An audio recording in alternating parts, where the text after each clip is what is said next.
O'zbekistonning barcha viloyatlarida qanday ob-havo bo'ladi? Assalomu alaykum hurmatli tomoshabin. Bizning kanalda har kunlik va haftalik ob-havo ma'lumotlarini bilib olishingiz mumkin. Buning uchun video ostidagi bir dona like va podpisatsiya tugmachasini bosib qo'yishni unutmang. Like bosgan insonni Allohim doimo qo'llasin. O'zgidromet markazi 12, 13, 14 aprel kungi ob-havo prognozini e'lon qildi. Unga ko'ra havo biroz bulutli bo'ladi. 12 aprel kuni yog'ingarchilik kutilmaydi.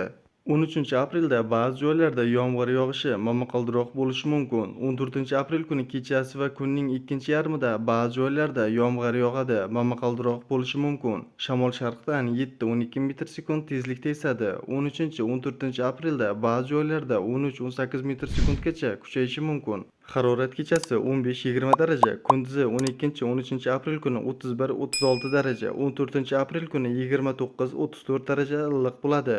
Respublikamizning tog'li hududlarida havo biroz bulutli bo'ladi. 12 aprel kuni yog'ingarchilik kutilmaydi. 13 aprel kuni ba'zi joylarda yomg'ir yog'adi, momaqaldiroq bo'lishi mumkin. Shamol sharqdan 7-12 metr sekund tezlikda esadi. 13-14 aprelda ba'zi joylarda 13-18 metr sekundgacha kuchayishi mumkin. Harorat kechasi 5-10 daraja, kunduzi 12-13 aprelda 17-22 daraja, 14 aprelda 13-18 daraja issiq bo'ladi. Sizga yetkazmoqchi bo'lgan ma'lumotlarimiz shulardan iborat edi. O'zingizni asrang, xayr, sog' salomat bo'ling.